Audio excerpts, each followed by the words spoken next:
¿Por qué Satanás quería tanto el cuerpo de Moisés? Es una revelación impactante escondida entre líneas de la Biblia. ¿Por qué el gran enemigo de Dios, Satanás, tuvo tanto interés en el cuerpo de uno de los mayores profetas de todos los tiempos? La Epístola de Judas, uno de los libros más cortos del Nuevo Testamento, saca a relucir un evento intrigante: la disputa entre el arcángel Miguel y Satanás por el cuerpo de Moisés. Judas capítulo 1 versículo 9. La breve mención de la disputa en Judas capítulo 1 versículo 9.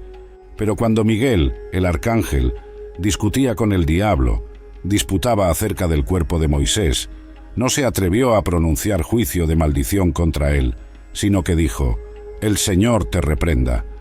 Judas capítulo 1 versículo 9. Este pasaje conciso plantea más preguntas que respuestas. ¿Por qué Satanás estaba interesado en el cuerpo de Moisés? ¿Qué estaba en juego en esta disputa? ¿Y por qué este evento se menciona solo aquí en toda la Biblia? Para comprender mejor el significado de esta disputa, necesitamos profundizar en el contexto de la carta de Judas. El autor escribe para advertir a los cristianos sobre falsos maestros que se infiltraron en la iglesia, trayendo doctrinas perversas y conduciendo a muchos a desviarse de la fe. Judas capítulo 1 versículo 4. Judas usa ejemplos del Antiguo Testamento para ilustrar el juicio de Dios sobre aquellos que se rebelan contra él, como los israelitas incrédulos. Judas capítulo 1 versículo 5, los ángeles caídos. Judas capítulo 1 versículo 6, y Sodoma y Gomorra. Judas capítulo 1 versículo 7. Es en este contexto de rebelión y juicio que Judas menciona la disputa entre Miguel y Satanás. Él usa este ejemplo para mostrar la audacia de los falsos maestros que blasfeman contra las autoridades celestiales. Judas capítulo 1 versículo 8, en contraste con la actitud respetuosa de Miguel, quien no se atrevió a pronunciar juicio contra Satanás, sino que apeló a la autoridad del Señor. Judas capítulo 1 versículo 9. Aunque la mención de la disputa es breve, revela algunas verdades importantes. Primero, nos recuerda que hay una batalla espiritual constante ocurriendo en el mundo invisible, donde ángeles fieles a Dios se oponen a las fuerzas del mal lideradas por Satanás. Efesios capítulo 6 versículo 12. Segundo, muestra que incluso un ángel poderoso como Miguel reconoce la autoridad suprema de Dios y no actúa por cuenta propia, sino que confía en el juicio del Señor. Daniel capítulo 10 versículo 13, versículo 21, capítulo 12 versículo 1, Apocalipsis capítulo 12 versículo 7. Además, la singularidad de esta mención en la Biblia sugiere que hay más en esta historia de lo que podemos comprender a primera vista. ¿Por qué la disputa por el cuerpo de Moisés es tan significativa como para ser incluida en la Epístola de Judas? ¿Qué implicaciones tiene esta disputa para nuestra comprensión de la batalla espiritual y los propósitos de Dios? Para responder a estas preguntas, necesitamos profundizar en la identidad de los personajes involucrados, el arcángel Miguel y el profeta Moisés. ¿Quiénes son ellos y cuál es su papel en la historia de la redención? ¿Qué luz puede arrojar su participación en esta disputa sobre las intenciones de Satanás y los planes de Dios? ¿Quién es el arcángel Miguel? Para comprender mejor la disputa entre Miguel y Satanás por el cuerpo de Moisés, necesitamos profundizar en la identidad de este poderoso arcángel. ¿Quién es Miguel y cuál es su papel en la jerarquía celestial? El nombre Miguel significa «¿quién como Dios?». En hebreo, una pregunta retórica que enfatiza la incomparabilidad de Dios. Este nombre sugiere que Miguel es un defensor de la supremacía y soberanía divinas, alguien que lucha contra aquellos que se oponen a Dios y usurpan su autoridad. En la Biblia, Miguel es mencionado por nombre en 5 pasajes: Daniel capítulo 10 versículo 13, versículo 21, capítulo 12 versículo 1, Judas capítulo 1 versículo 9 y Apocalipsis capítulo 12, versículo 7. En estos pasajes, él es descrito como uno de los principales príncipes celestiales. Daniel capítulo 10 versículo 13, el gran príncipe que protege al pueblo de Dios. Daniel capítulo 12 versículo 1, el arcángel que disputa con Satanás, Judas capítulo 1 versículo 9, y el comandante de los ejércitos celestiales que lucha contra el dragón y sus ángeles, Apocalipsis capítulo 12 versículo 7. Estas referencias indican que Miguel ocupa una posición de destaque en la jerarquía angelical. Es uno de los arcángeles, un término que significa ángel principal o líder de los ángeles. Aunque la Biblia no especifica cuántos arcángeles existen, la tradición judía y cristiana generalmente reconoce 7 arcángeles, basándose en pasajes como Apocalipsis, capítulo 8, versículo 2, y Tobías, capítulo 12, versículo 15, un libro deuterocanónico. Como arcángel, Miguel tiene autoridad sobre otros ángeles y lidera a los ejércitos celestiales en la batalla contra las fuerzas del mal. En Daniel, capítulo 10, se le describe como viniendo en ayuda de otro ángel que había sido impedido por un príncipe demoníaco de Persia. Daniel, capítulo 10, versículo 13. Esto sugiere que Miguel tiene el poder para intervenir en conflictos espirituales y desbloquear obstáculos en el mundo invisible. Además de su papel como guerrero celestial, Miguel también es retratado como un protector del pueblo de Dios. En Daniel capítulo 12, versículo 1, se le describe como aquel que se levanta a favor de los hijos de su pueblo durante un tiempo de gran tribulación. Esto indica que Miguel tiene un interés especial por el bienestar del pueblo de Dios y actúa en su favor en momentos de crisis. Esta función protectora de Miguel también se evidencia en Judas capítulo 1, versículo 9, donde disputa con Satanás por el cuerpo de Moisés. Aunque los detalles de esta disputa no se explicitan, podemos inferir que Miguel estaba actuando para proteger el cuerpo de Moisés de algún esquema maligno de Satanás. Como veremos más adelante, el cuerpo de Moisés tenía un significado especial y Miguel se levantó para defenderlo de las intenciones perversas del enemigo. En Apocalipsis capítulo 12, versículos 7 a 9, Miguel y sus ángeles luchan contra el dragón, Satanás, y sus ángeles rebeldes, expulsándolos del cielo. Este pasaje retrata la victoria definitiva de Dios sobre las fuerzas del mal y destaca el papel crucial de Miguel en este enfrentamiento cósmico. Como un poderoso líder angelical y defensor de los propósitos de Dios, Miguel no permitiría que Satanás usara el cuerpo de Moisés para sus esquemas malignos. Se levantó para proteger la integridad de este siervo fiel y para garantizar que los planes de Dios no fueran frustrados. A medida que profundizamos nuestra comprensión de estos elementos, la disputa entre Miguel y Satanás se volverá cada vez más significativa y reveladora de los misterios de los propósitos de Dios. La importancia de Moisés en la historia de Israel. Para entender por qué el cuerpo de Moisés era tan significativo como para ser disputado por Miguel y Satanás, necesitamos considerar la importancia de este hombre en la historia del pueblo de Israel y en el plan redentor de Dios. Moisés es una de las figuras más prominentes del Antiguo Testamento. Fue elegido por Dios para liberar a los israelitas de la esclavitud en Egipto y guiarlos a la tierra prometida. Desde su nacimiento milagroso, Éxodo capítulo 2, versículo 1 a 10, hasta su muerte a las puertas de Canaán, Deuteronomio capítulo 34, versículo 1 a 8. La vida de Moisés estuvo marcada por la intervención divina y por una relación única con el Señor.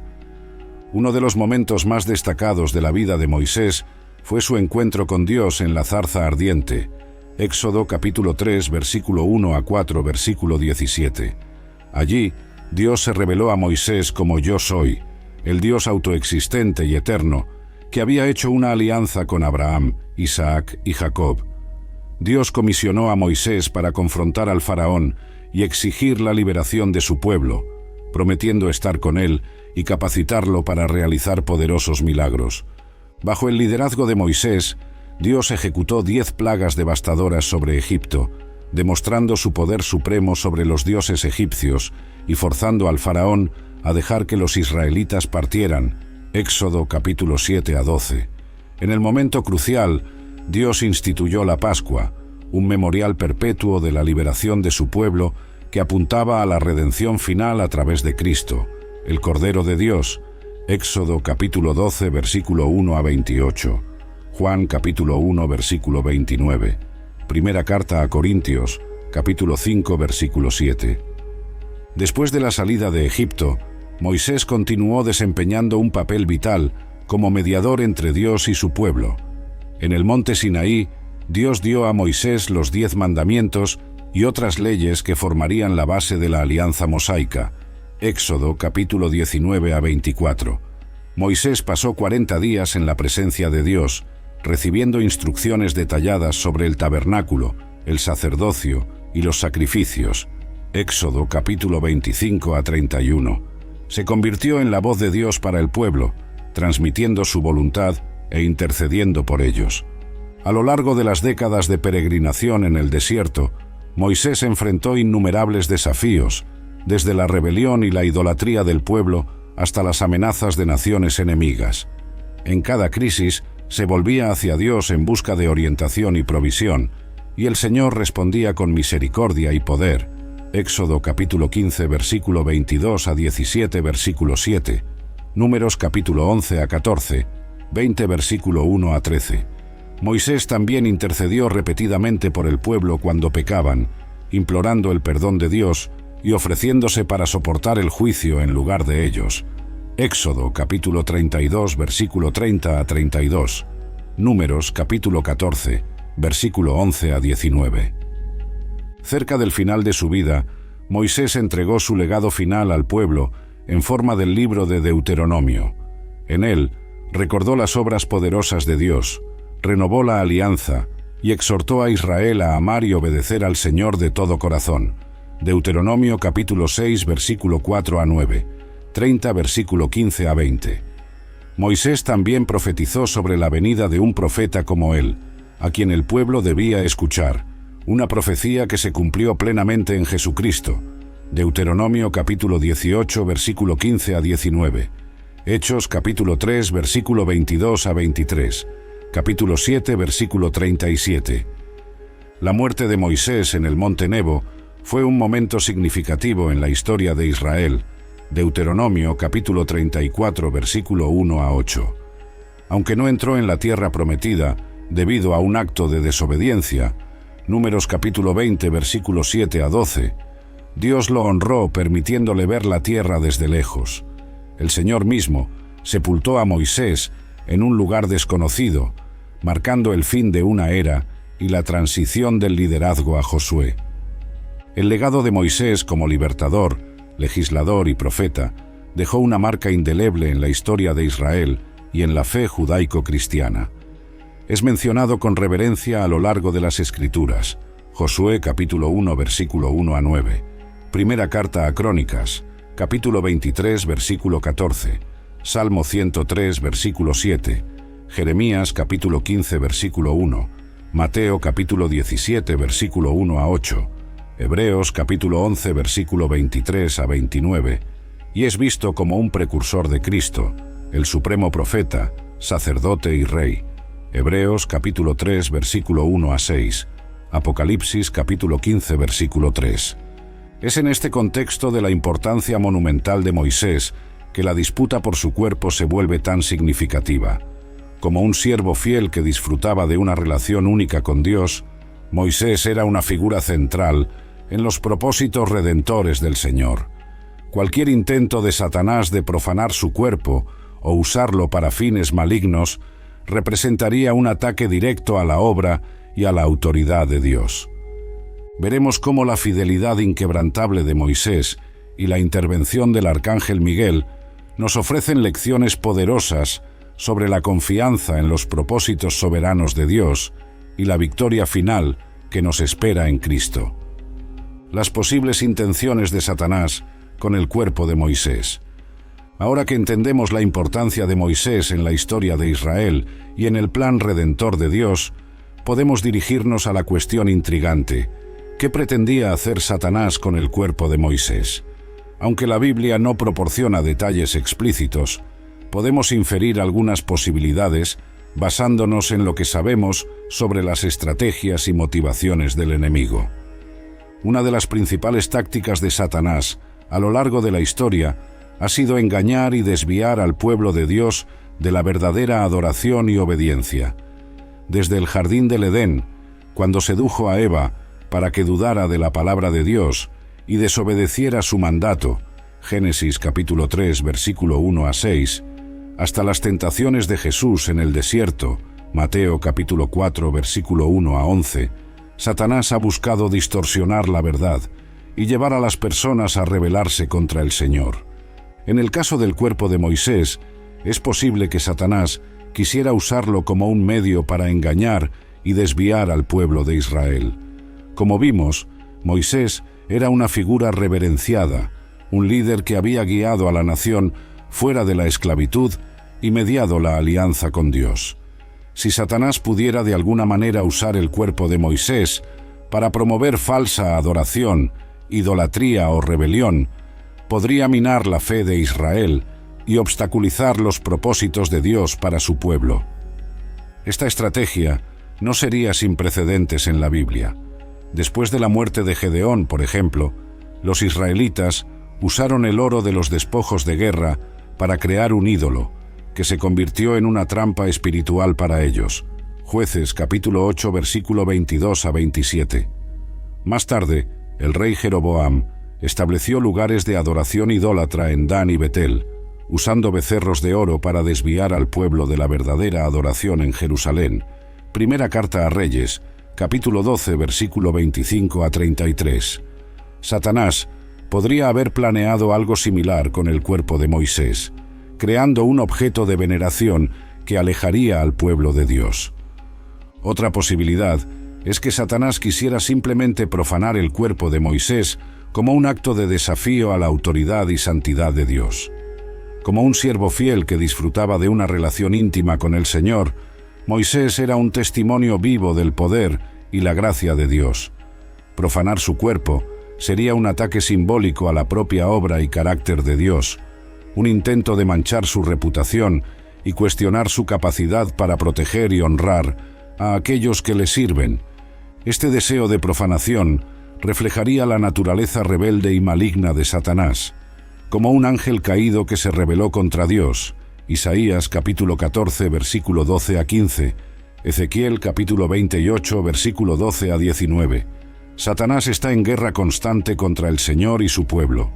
Busca minar la obra de Dios de todas las maneras posibles, ya sea tentando a los creyentes al pecado, Primera carta a Crónicas, capítulo 21, versículo 1, Lucas, capítulo 22, versículo 31, oponiéndose a la propagación del Evangelio, Segunda carta a Corintios, capítulo 4, versículo 4, Primera carta a Tesalonicenses, capítulo 2, versículo 18, o levantando persecución contra la Iglesia, Apocalipsis, capítulo 2, versículo 10, capítulo 12, versículo 13 a 17. Profanar el cuerpo de Moisés sería solo una expresión más de su hostilidad implacable contra Dios.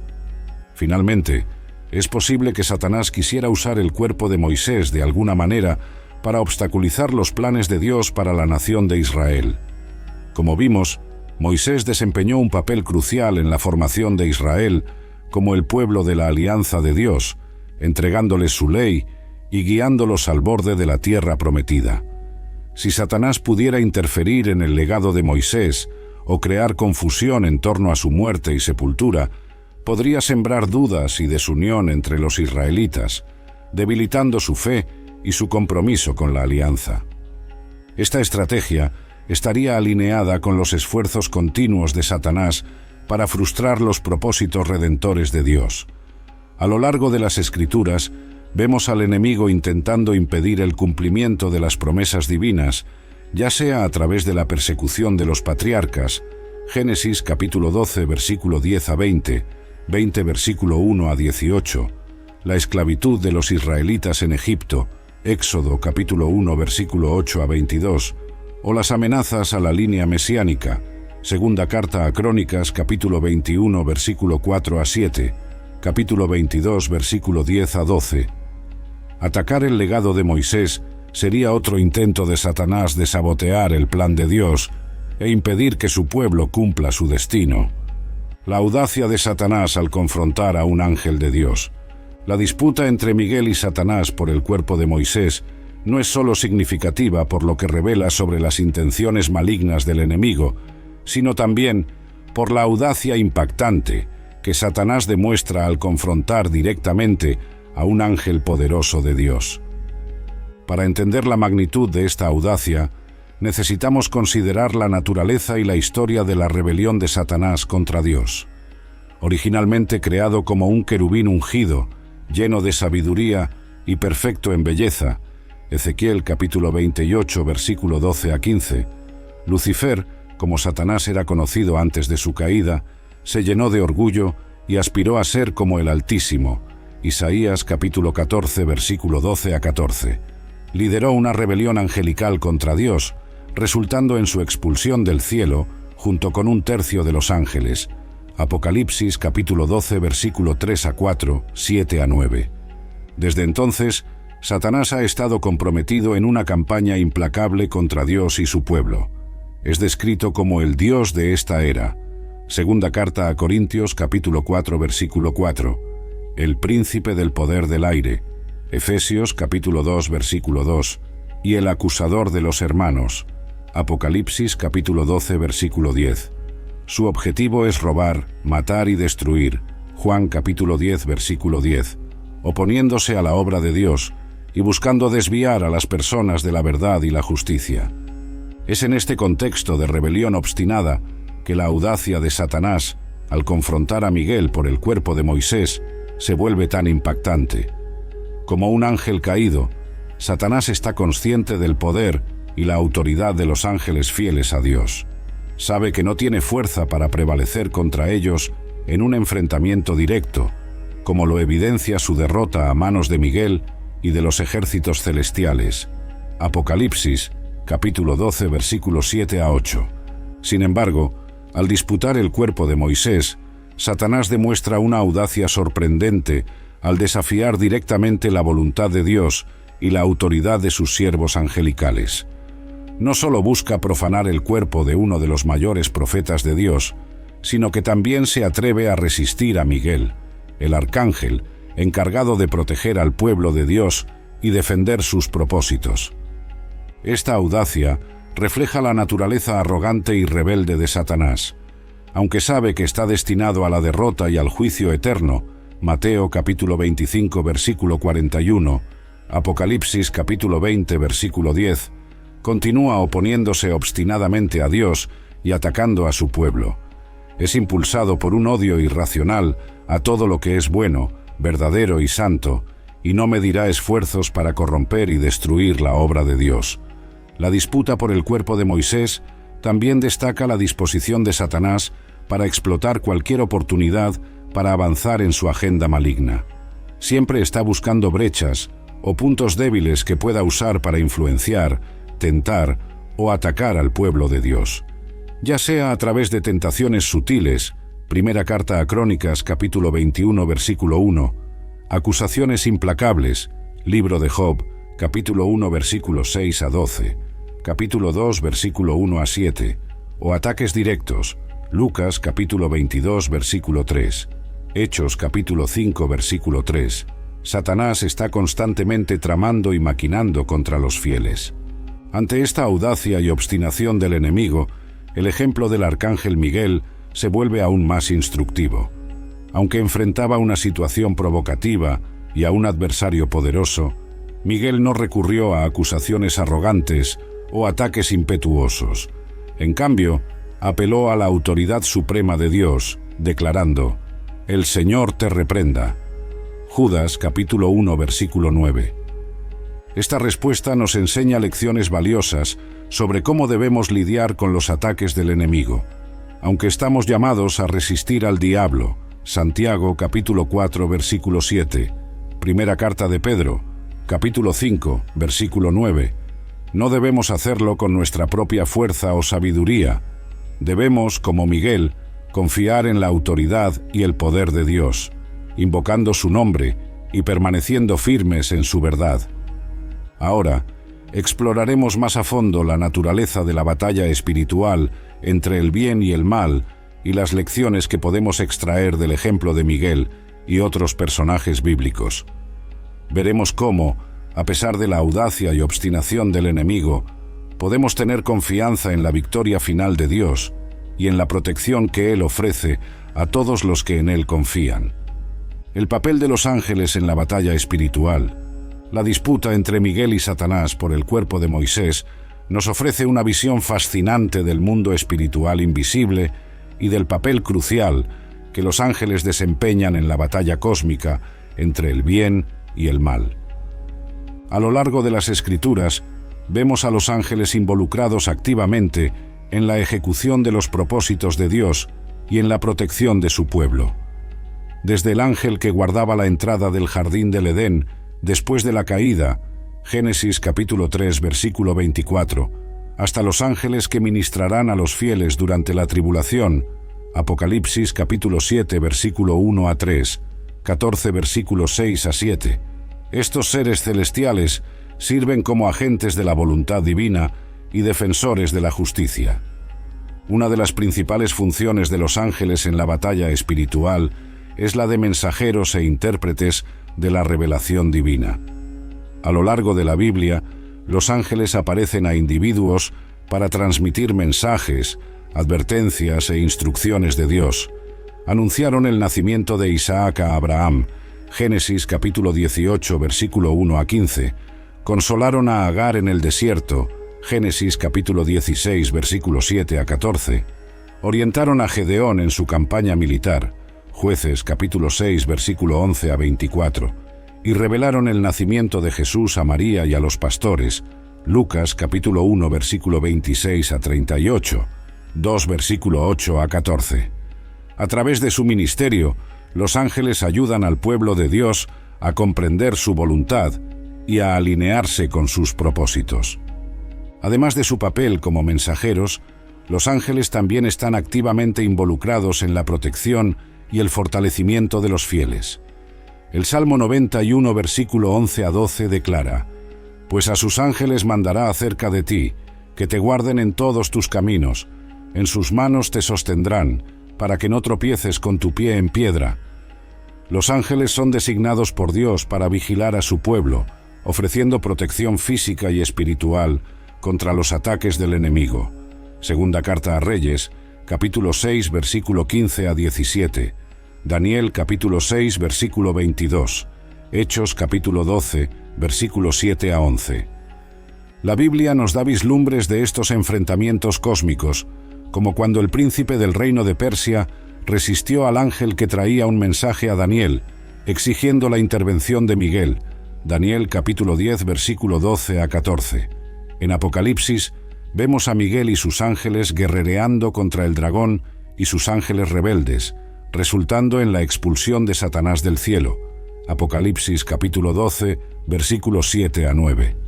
Estos ejemplos nos recuerdan que la batalla espiritual no se libra solo en el reino físico, sino también en reinos celestiales invisibles. Es importante resaltar que, aunque los ángeles son seres poderosos involucrados en la batalla espiritual, no deben ser objeto de adoración o veneración. Cuando Juan cayó a los pies del ángel para adorarlo, el ángel rápidamente lo corrigió diciendo: «Mira, no hagas tal cosa. Soy tu servidor y de tus hermanos que mantienen el testimonio de Jesús. Adora a Dios». Apocalipsis capítulo 19, versículo 10. Los ángeles son siervos de Dios, al igual que nosotros, y toda gloria y honor pertenecen solo al Señor. No luchamos solo contra carne y sangre, sino contra principados y potestades espirituales. Efesios capítulo 6, versículo 12.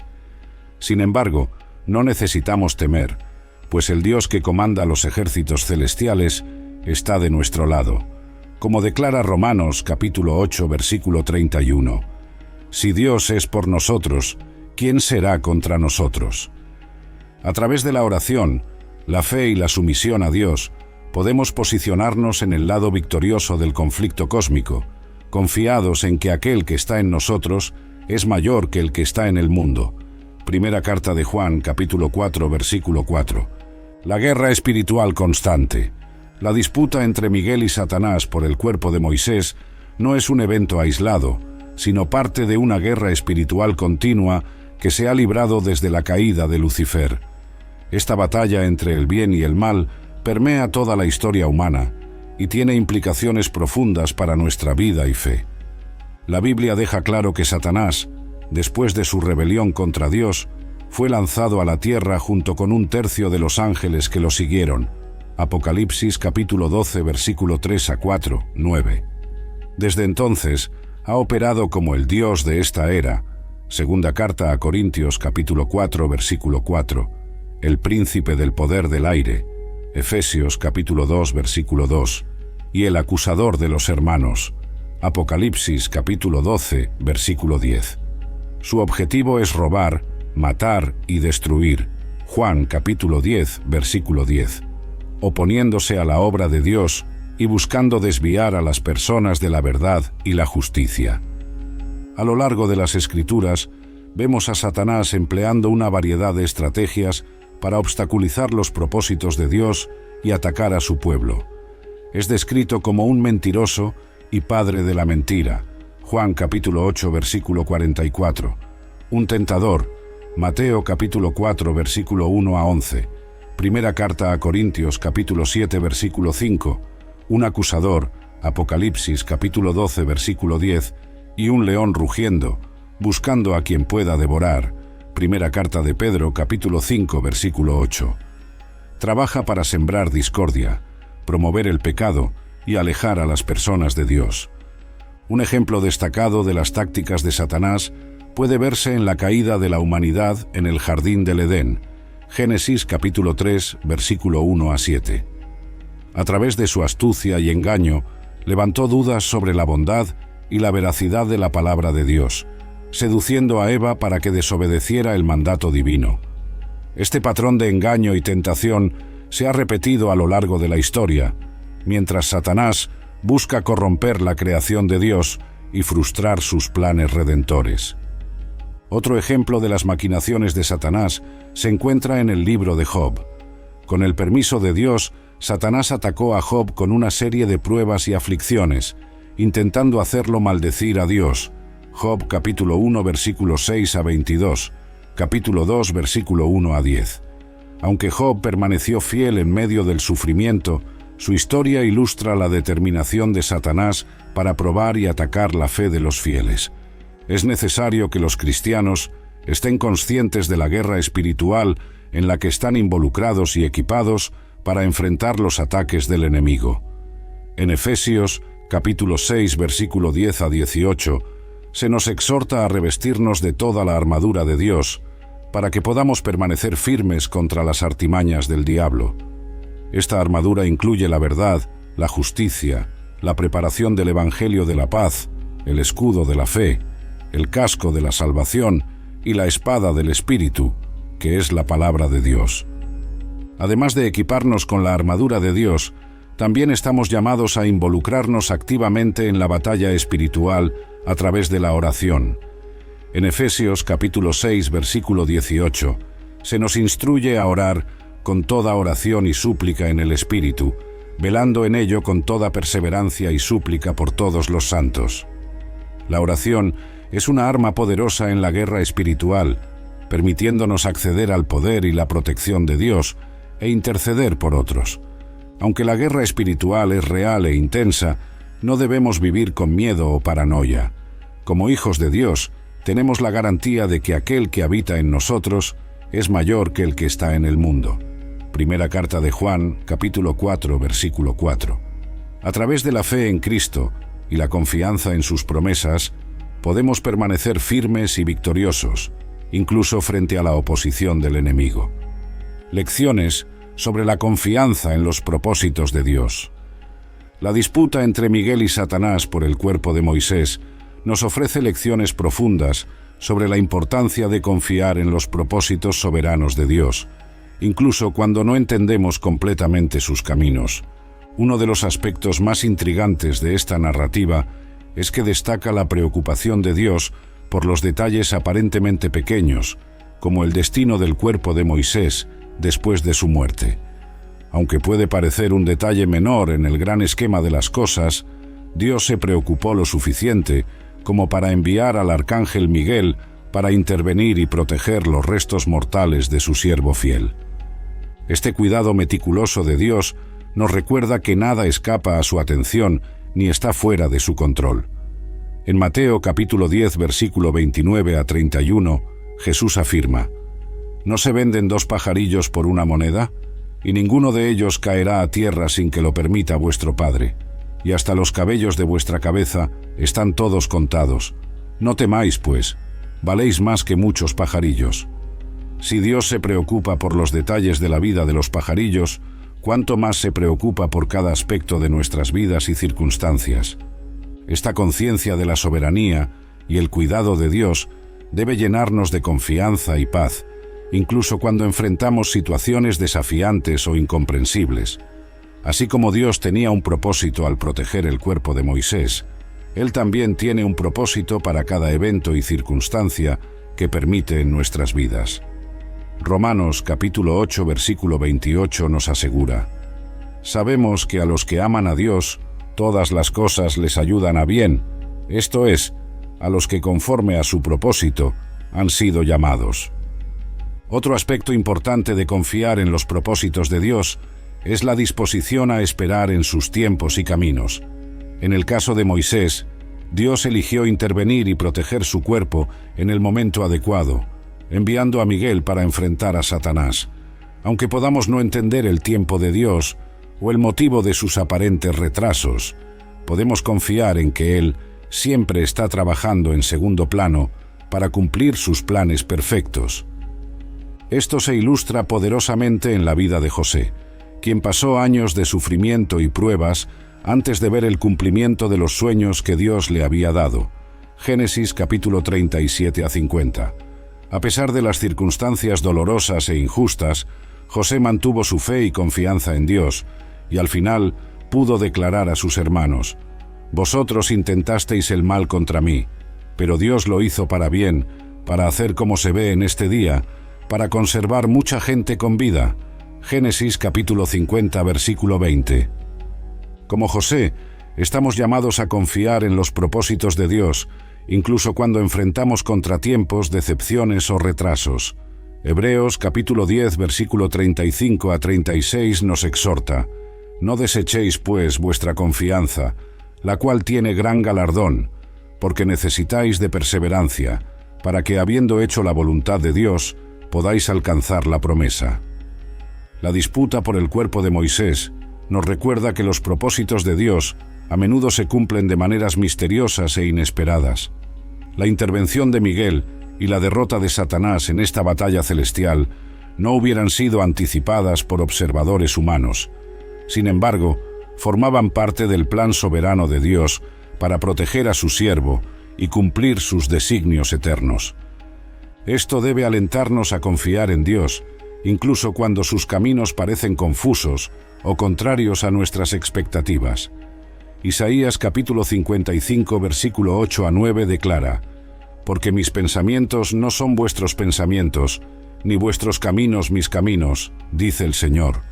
Porque así como los cielos son más altos que la tierra, así son mis caminos más altos que vuestros caminos, y mis pensamientos más que vuestros pensamientos. Al confiar en los propósitos soberanos de Dios, encontramos fuerza, paz y esperanza, sin importar lo que la vida pueda traer. Podemos descansar en la certeza de que nuestro Padre Celestial está en control, trabajando todas las cosas para nuestro bien y para su gloria, así como lo hizo en la vida de Moisés y en incontables otros a lo largo de la historia.